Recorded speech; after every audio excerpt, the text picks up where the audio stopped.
ऐसे ही आप जब ने चंद्रदेव चंद्रदेव, सूर्यदेव सूर्यदेव, हाँ सूर्य को नित्य प्रणाम करना चाहिए, चंद्र को नित्य प्रणाम करना चाहिए, पर ध्यान और निरंतर जाप और स्मरण वो भगवान का होता है, वो देवों का नहीं होता। देवों को प्रणाम किया जाता है। जैसे हम घर से बाहर निकलते हैं, सामने जो भी बड़े बूढ़े आए सबको प्रणाम करते हैं, लेकिन रहेंगे तो अपने माता पिता के ही ना। ऐसा थोड़ी होता है कि सामने जो भी श्रेष्ठ आ गए, अच्छा हमारे पिताजी तो कम पैसा वाले हैं, आप ज्यादा पैसा वाले हो, हम आपके पास ही रहेंगे, ऐसा थोड़ी होता है। सबको प्रणाम किया जाता है, पर रहे तो अपने माता पिता का ही जाता है। ऐसे ही हमारे माता पिता कौन है? साक्षात भगवान। हम कोई आपके चित्त में भेद प्रकट नहीं करना चाहते कि इनके प्रति भेद रखो, इनके प्रति भेद रखो, पर हम बस इतना कहना चाहते हैं कि देव नित्य आराधन के लिए नहीं होते, कभी कभी प्रणाम के लिए होते। नित्य आराधन, नित्य ध्यान, नित्य स्मरण वो तो भगवान का होता है। और भगवान कौन है? जो 6 भगों से युक्त हैं उन्हें भगवान कहते हैं। जैसे बल से युक्त बलवान, धन से युक्त धनवान, विद्या से युक्त विद्वान, ऐसे ही जिसके पास 6 भग हैं उन्हें भगवान कहते हैं। कौन कौन से 6 भग? सबसे पहला उत्पत्ति। इस पृथ्वी का प्रारंभ किस समय हुआ ये जिसको पता है। सब लोग आंकड़े लगाते हैं, लेकिन कोई नहीं जानता कि पृथ्वी कब प्रकट हुई है। सब लोग उस समय का वातावरण बता देते हैं कि तब ऐसा था, ऐसा था, ऐसा था, लेकिन स्पष्ट डेट टाइम कोई नहीं जानता है। ये जिसको पता है वो परमात्मा। पहली बात। प्रलयम चैव, इस पृथ्वी का और तीनों लोगों का संहार कब होगा, प्रलय कब होगा, ये जिसको पता है। अभी कुछ दिन पहले जब भारत पाकिस्तान के भी युद्ध हो रहे थे और भी बहुत कुछ हो रहा था, तो लोग बाग बोल रहे थे मई में, अब जुलाई में दुनिया खत्म हो जाएगी, आधे से ज्यादा दुनिया का ये हो जाएगा, ये हो जाएगा, ये हो जाएगा। लोग अपने आंकड़े लगा रहे हैं। अभी भी लगाया गया है कि भाई अभी चंद्र ग्रहण निकल के गया, कुछ दिन बाद सूर्य ग्रहण है, अभी है 21 तारीख को। भारत में नहीं है पर उसके आंशिक है और थोड़ी देर का पर है। और बहुत दिन बाद ऐसा हो रहा है, बहुत सालों बाद ऐसा हो रहा है कि बहुत जल्दी 15 दिन के अंदर ही सूर्य चंद्र ग्रहण हो रहे हैं। इसका भी आंकड़न लगाया जा रहा है कि इसका भी संकेत अच्छा तो नहीं है। बहुत सारे लोग अपनी अपनी भाव कहते आ रहे हैं और अपनी अपनी बातें कहते जा रहे हैं। वर्ष निकलता जा रहा है लेकिन प्रलय हो ही नहीं रहा। जनवरी के महीने में जितने भी एस्ट्रोलॉजर हैं भारत के, उनके सोशल अकाउंट देखो, वो पूरे साल का प्रेडिक्शन कर देते हैं। ये साल इन राशि वालों के लिए अच्छा होगा, इनके लिए बुरा होगा, ये होगा, वो होगा, फलाना होगा, ये होगा, ऐसा होगा, ये साल ऐसा निकलेगा। पूरा साल निकल जाता, कुछ नहीं होता। विशेष रूप से बेचारी जिसकी राशि बहुत अच्छी बताई गई उसी के जीवन में ही कुछ हो गया होता है। तो इसलिए प्रेडिक्शन सब कर सकते हैं, अनुमान सब लगा सकते हैं, लेकिन कब क्या होगा ये केवल उन्हीं को पता है, वो है परमात्मा। उत्पत्ति प्रलयम चैव, जो उत्पत्ति की तिथि जानते हैं और प्रलय की तिथि जानते हैं, कब होगा प्रलय। अच्छा एक और बात, मानो किसी ने बिल्कुल 100% प्रेडिक्शन कर दिया कि इस साल के इस महीने के इतने बजे प्रलय हो जाएगा। मानो ठाकुर जी ने भी सोच रखा हो कि इसी साल के इतने बज के इतने मिनट पे मुझे प्रलय करना हो, किसी ने कह भी दिया कि ठाकुर जी इसी दिन करेंगे। ठाकुर जी के मूड के ऊपर कह देंगे नहीं अब नहीं करना, 4 दिन बाद करूंगा अब तो। क्यों? उनके लिए परिभाषा लिखी जाती। भगवान कौन है? कर्तुम अकर्तुम अन्यथा कर्तुम समर्थ ईश्वर। जो करने वाली वस्तु को भी ना करे और ना करने वाली वस्तु को भी कर दे। जो करने में समर्थ है उसको ना करे और जो करने में असमर्थ है उसको कर दे। इसलिए उनको ईश्वर कहा जाता। उनके ऊपर है वो कब कहां क्या पता आज रात की योजना बना रखी हो कि 12 बजते ही प्रलय करना है, आज ही हो सकता है। तो जिन्हें एग्जैक्ट डेट पता है उत्पत्ति की और प्रलय की, दो बात। उत्पत्ति प्रलयम चैव भूतानाम अगति गति। हम सब मानवों की, हम सब जीवों की गति और अगति जिनको पता है, गति और अगति। गति किसको कहते हैं? एक प्रकार से कह लो प्रॉफिट को, और अगति मतलब लॉस को। कई लोग बेचारे बिल्कुल शुभ मुहूर्त देख के, बिल्कुल सही तरीके से फूंक फूंक के कदम रख के अपना व्यापार प्रारंभ करते हैं, फिर भी ठप हो जाता है।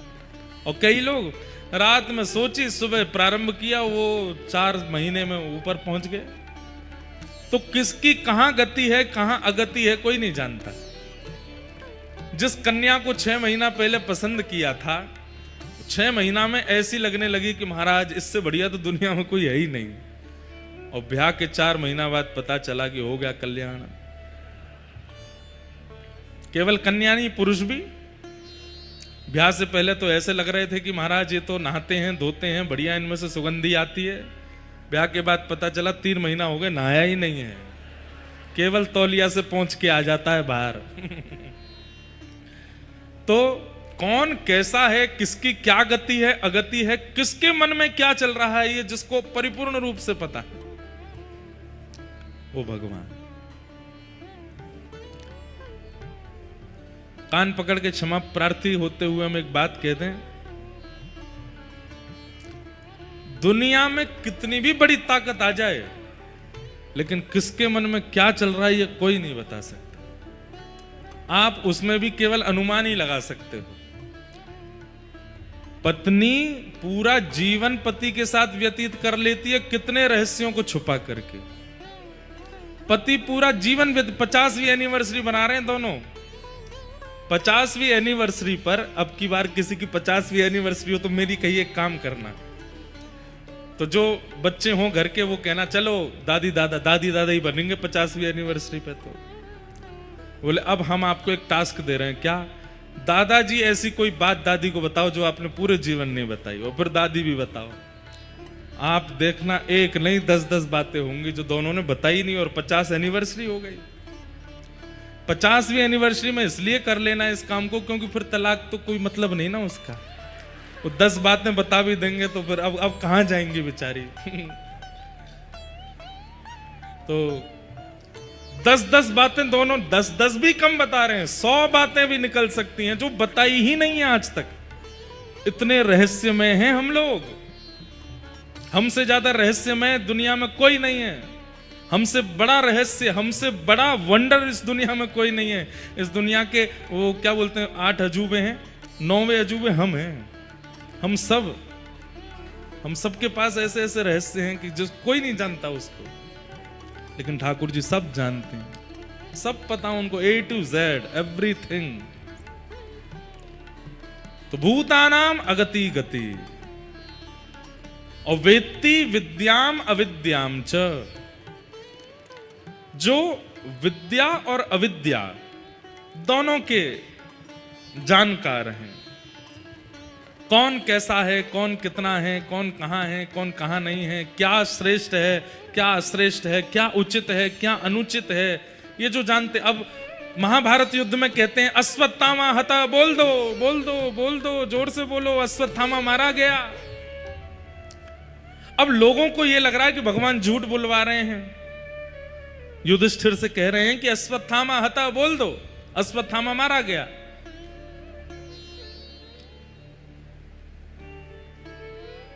उस समय युधिष्ठिर सोच रहा है कि मैं झूठ नहीं बोलूंगा, तो जोर से बोलने लगा अश्वत्थामा मारा गया, लेकिन नर नहीं हाथी मारा गया है।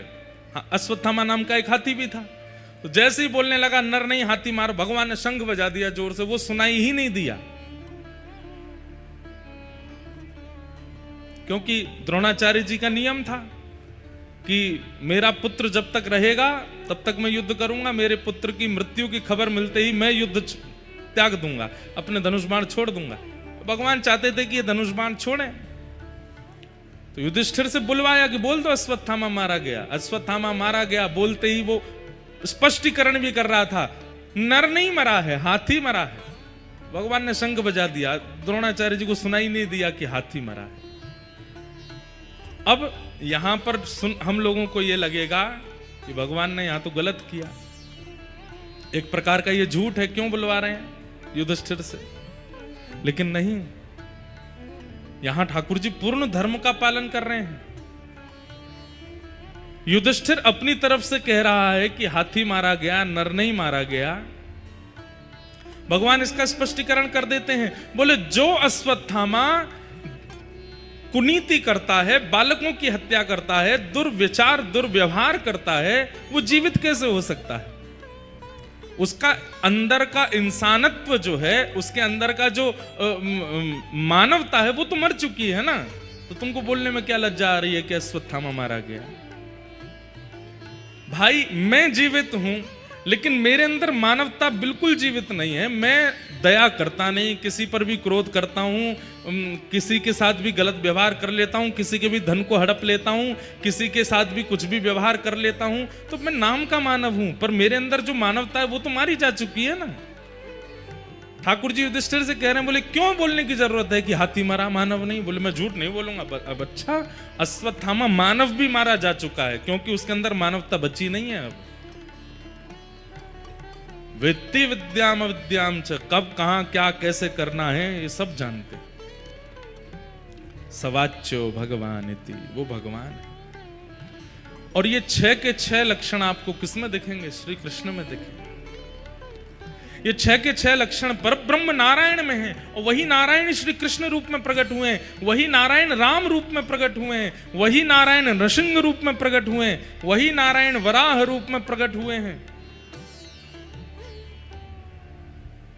कई लोग ऐसा मान लेते हैं कि नारायण पूर्ण ब्रह्म हैं और ये जितने भी अवतार हैं ये सब उनके अंश हैं। नहीं, भगवान के 2 प्रकार के अवतार हैं, एक है अंशावतार और एक है पूर्णावतार। अंशावतार उनको कहा जाएगा जो पृथ्वी पर थोड़ी देर के लिए आए, लेकिन जिन्होंने पूरी लीला की है वो पूर्णावतार है।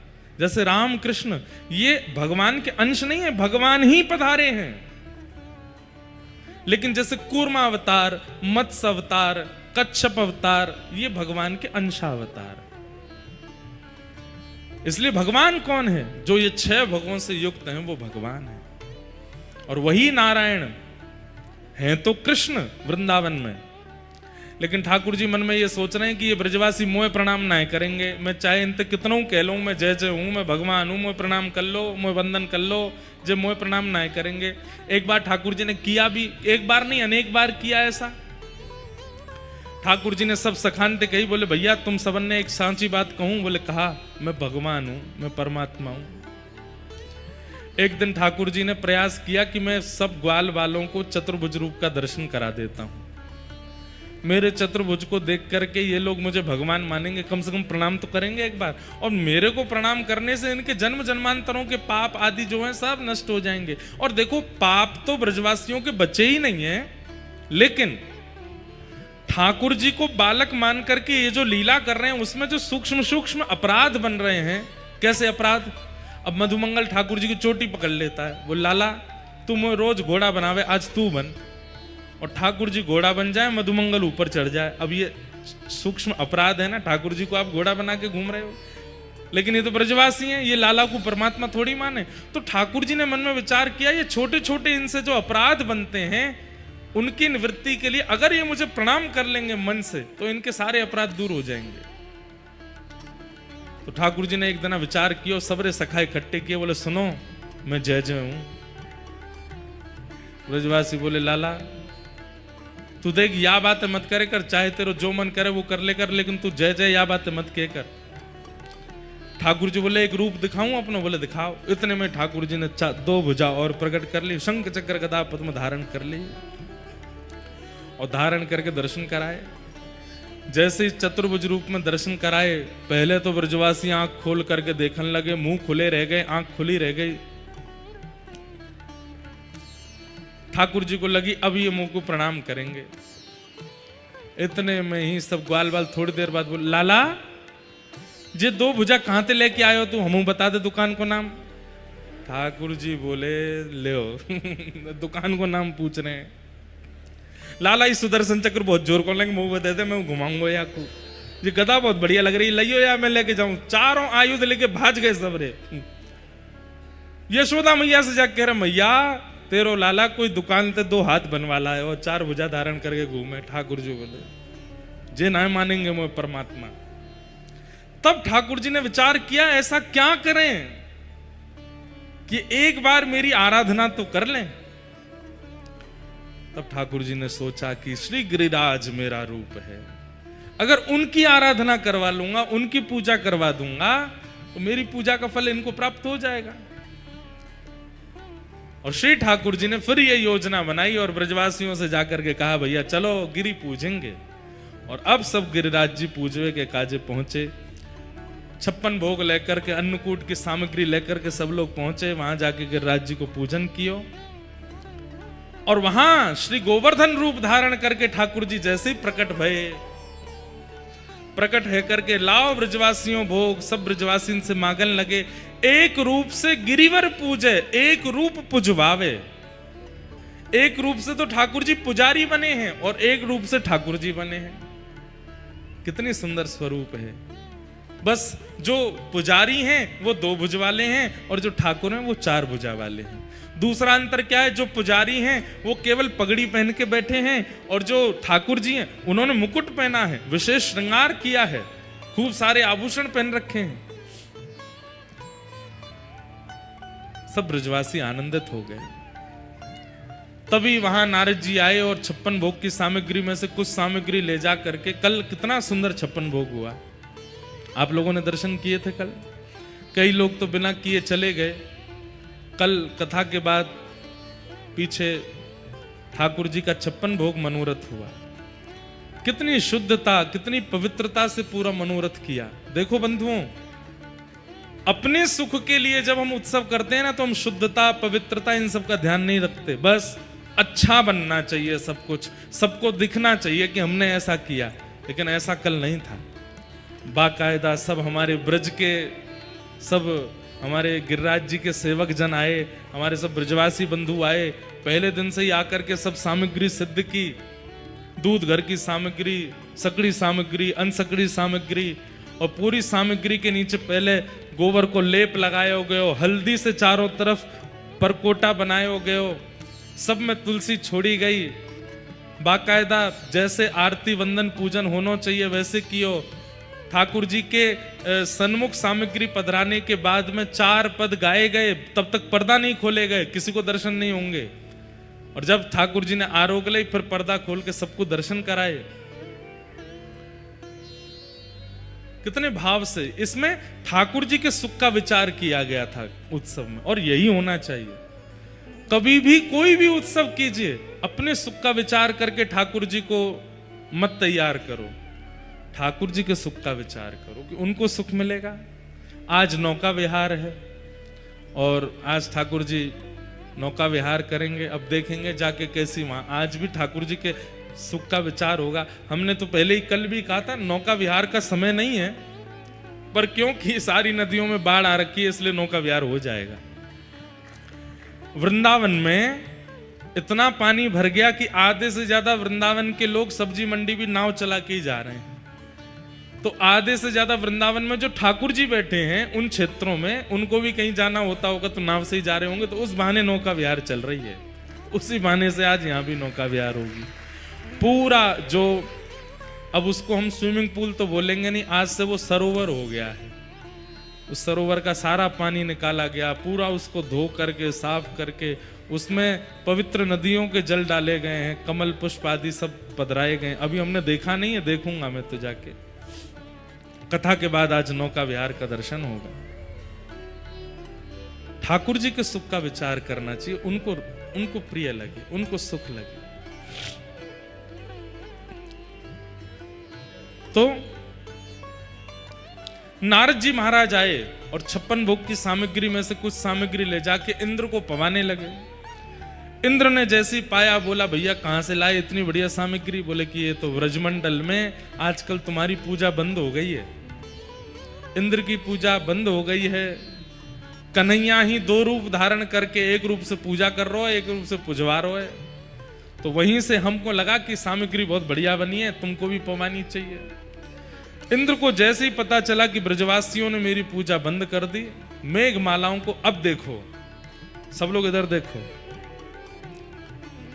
इंद्र ने क्या किया, मेघ मालाओं को आज्ञा कर दी कि व्रजमंडल को डुबो दो। ये देवता करता है, भगवान ऐसा कभी नहीं करते। मेरे को भोग नहीं लगाया, मेरा श्रृंगार नहीं किया, मेरे दीपक नहीं जलाए, या मेरा ऐसा नहीं किया, तुमने ऐसा नहीं किया, अब देखो तुमको मैं कष्ट दूंगा। ये देवता करते हैं, ये भगवान नहीं करते। समझ में आ रही है बात? कई बार हम लोग ऐसा सोचने लगते हैं, और कई बार हमें कई बड़े बड़े महापुरुष लोग बता भी देते हैं, तुम्हारे वो वाले देवता नाराज हो गए हैं, तुम्हारे ये वाले देवता नाराज हो गए हैं, तुम्हारी देवी नाराज हो गई हैं, तुमने ये नहीं किया, तुमने वो नहीं किया।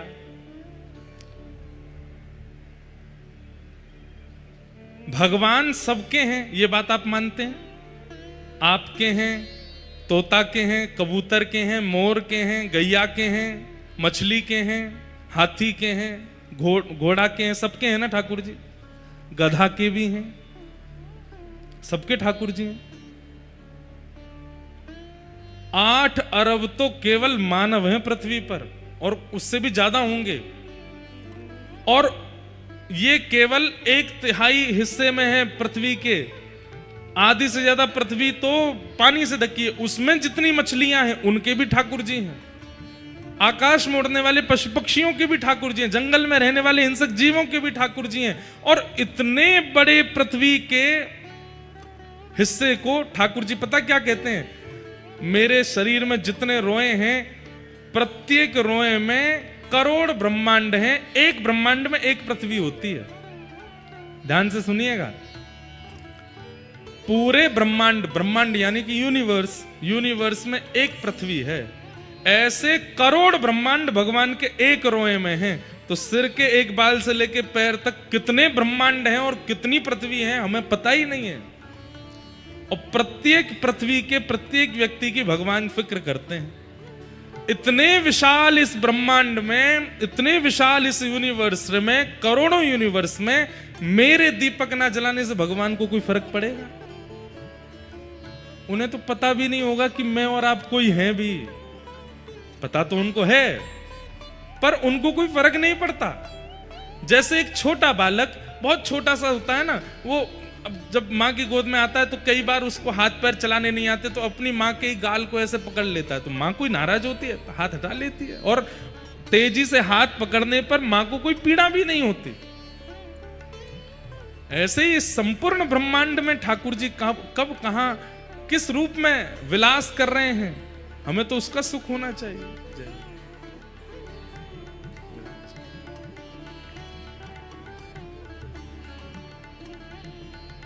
संपूर्ण ब्रह्मांड एक नहीं अनेक हैं। एक बार की बात है, वृंदावन में निकुंज में ठाकुर जी विराजे थे, और तभी ब्रह्मा जी आए। ब्रह्मा जी जैसे निकुंज में प्रवेश करने लगे तो ललिता विशाखा सखियों ने मार्ग रोक दिया, आप भीतर नहीं जा सकते। ये निवृत्त निकुंज है, निवृत्त निकुंज में बिना सहचरियों की आज्ञा के प्रवेश नहीं कर सकते।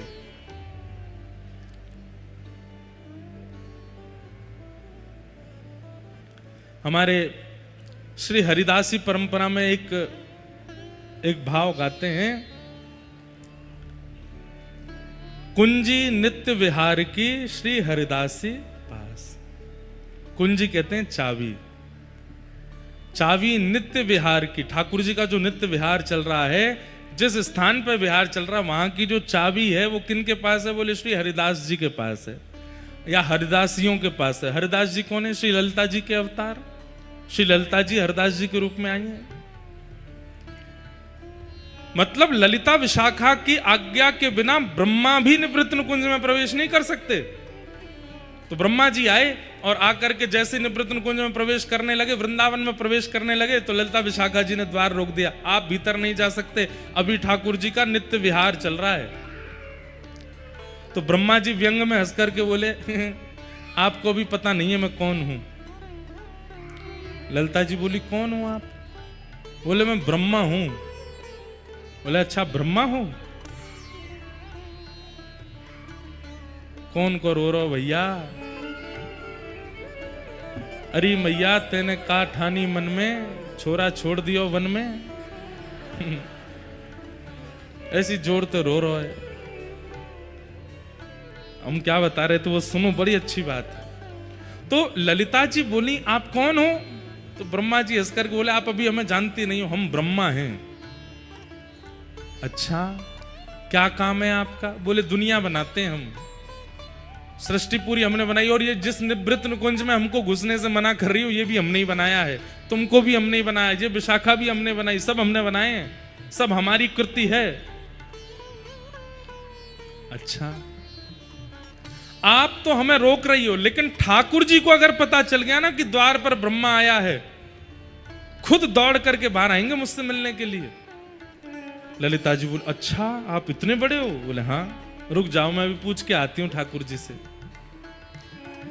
भीतर गई ललिता जी, चरणों में जाके प्रणाम किया। हे श्याम सुंदर, मुझको क्षमा करियो, आपके नित्य विहार में मैं विघ्न डाल रही हूं। हे किशोरी जी मुझको क्षमा करियो, द्वार पे एक कोई ब्रह्मा आयो है और वो बड़ो हट कर रहा है भीतर आवे के काजे, और वो तो यूं तक कह रहा है कि आपको अगर पता चल गई कि वो द्वार पे खड़ो तो आप दौड़ के जाओगे वाकू लेवे। ठाकुर जी नित्य विहार से थोड़े देख के बोले कौन आए हैं द्वार पे? बोले ब्रह्मा आयो है। कौन सा ब्रह्मा? ललिता जी बोली वो तो यो कह रहा कि भाई ने मैं बनाई हूं, भाई ने विशाखा बनाई, भाई ने सब ये बनायो है।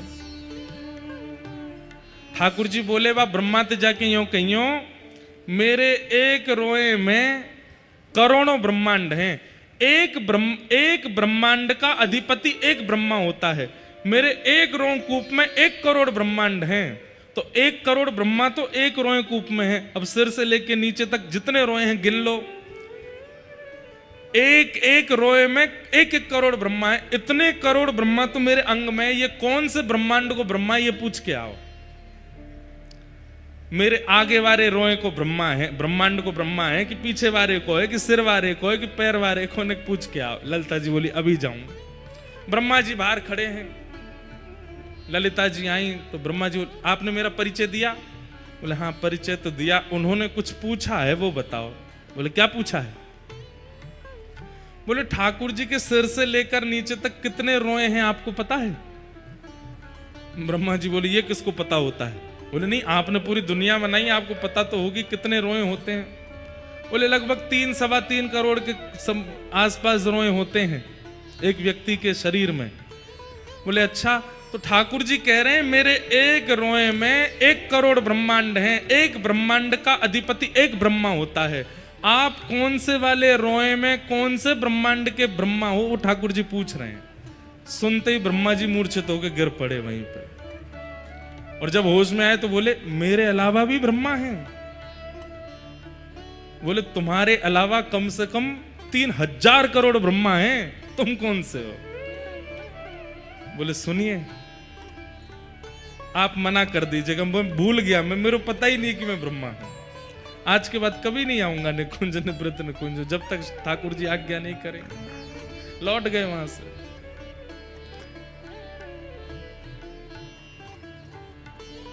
जो ठाकुर जी इतने विस्तृत ब्रह्मांड को अपने अंग पर धारण करते हैं, वो ठाकुर जी छोटी छोटी बातों पर नाराज होंगे क्या आपसे? आपने आज आरती नहीं करी, आज आपने भोग नहीं लगाया, आज आपने शयन नहीं कराया, या आपने ऐसा किया या वैसा किया, इनसे देवी देवता नाराज होते हैं, ठाकुर जी नाराज नहीं होते। एक बात बोलें आपको, बहुत पते की बात, कितने भी बड़े संत को बुलाइए, कितने भी बड़े महापुरुष को बुलाइए, कितने भी श्रेष्ठ व्यक्ति को बुलाइए, कितने भी बड़े राजनेता को बुलाइए, आप व्यवस्था में कोई कमी मत छोड़िएगा। उनको तो पता ही नहीं रहता कि आपने व्यवस्था क्या की। जो आसपास नीचे घूमते रहते हैं ना, वो टोक के जाते हैं, तुमने ऐसा नहीं किया, तुमने ये नहीं किया, तुमने ये खराब कर दिया, तुमने वो खराब कर दिया, जबकि उनको तो पता ही नहीं था कि कमी क्या थी। बड़े लोगों को छोटी छोटी कमियां दिखती नहीं। और कभी कभी बड़ी बड़ी कमियों को भी नजरअंदाज करते हैं। ये तो देवताओं का स्वभाव है, ये तो देवियों का स्वभाव है कि वो छोटी छोटी बात पर नाराज हो जाते हैं। इंद्र केवल इस बात पे नाराज हो गया कि वर्षों से मेरी चली आई पूजा ब्रजवासियों ने बंद कर दी। कई लोग कहते हैं कि हम महादेव की आराधना करते थे, लेकिन महाराज जी अब धीरे धीरे रुझान वृंदावन की ओर होने लगा, कहीं महादेव नाराज तो नहीं हो जाएंगे? नहीं, महादेव तो और प्रसन्न हो गए हैं। बोले जिनको ध्यान मैं करूं अब उनको ध्यान तू कर। जैसे किसी को घर में योग्य जान करके बड़े लोग अपनी पूंजी उसको दे देते हैं कि चलो अब तुम योग्य हो, ये लो, मेरी ये वस्तु अपने पास रखो। ऐसे ही महादेव जब अति प्रसन्न हो जाते हैं तब श्री प्रिया प्रियतम की सेवा प्रदान कर देते हैं। वो नाराज थोड़ी होते हैं। ये प्रतिस्पर्धा हम मानवों में होती है। अरे तुम अब तक मुझसे प्रेम करते थे, अब उससे करने लग गए, तुम अब तक मुझे ध्याते थे, अब उसको ध्याने लग गए। और इस बात से परेशानी हमको होती है, और हमारे जैसे नेक हमसे बड़े देवी देवताओं को होती है, भगवान को नहीं होती इससे परेशानी। इंद्र को क्रोध आया, मेघमालाओं को आज्ञा कर दी, जाओ जाकर के ब्रजमंडल पर इतनी वर्षा करो पूरा ब्रज डूब जाए। सांबर तक मेघमालाओं ने आकर के आक्रमण कर दिया। एक एक बूंद आकाश से हाथी के सूंड के बराबर गिर रही है।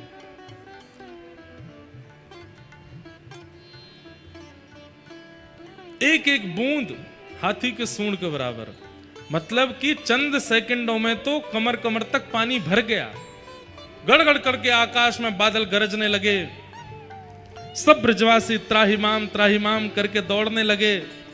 हम तो पहले ही मना कर रहे जे इंद्र की पूजा बंद मत करो, लेकिन हमारी कोई ने नहीं सुनी, या नेक से छोरा की बात में आए करके और इंद्र पूजा बंद कर दी। देखो इंद्र नाराज है गयो, अब पूरे ब्रजमंडल को डुबाए देगो, सब मर जाएंगे, कोई नहीं बचेगो।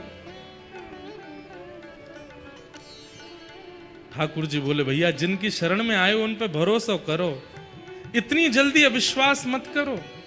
गिरिराज जी की शरण में कल ही तो आए हैं हम लोग, और आज घटना घटने पर छोड़ के भाग रहे हो। समझ में आई बात? आप जिन ठाकुर की शरण ग्रहण करते हैं, कभी कभी वे शरणागतों की परीक्षा लेते हैं कि ये मुंह को छोड़ के जाएगो कि नहीं।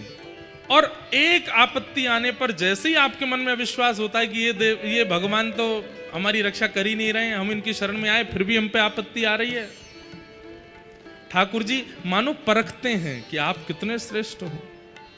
इसलिए हमारी प्रार्थना, एक बार जिनके सामने सर झुकाया है, जिन परमात्मा को, जिन श्री कृष्ण को, जिन श्री राघव जी को आपने स्वीकार कर लिया है, उसके बाद चाहे जैसी परिस्थिति आ जाए छोड़ना नहीं उनको, उन्हीं के रहना।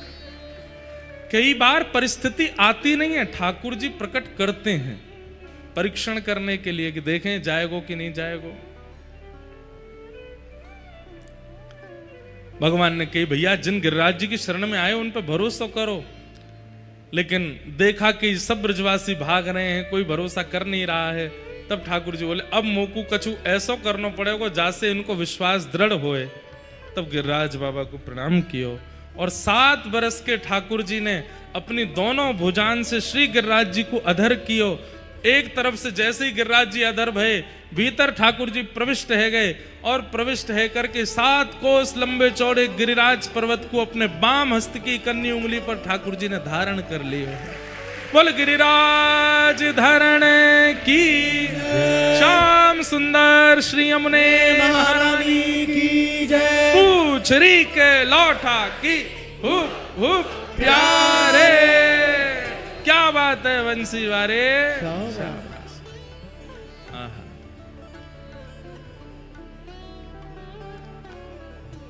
जैसे ही ठाकुर जी ने गिरिराज जी धारण किए, सब ब्रजवासी कहने लगे अरे देखो देखो देखो नंद जी के लाला ने गिरिराज उठा लियो, पहाड़ उठा लियो, पर्वत उठा लियो।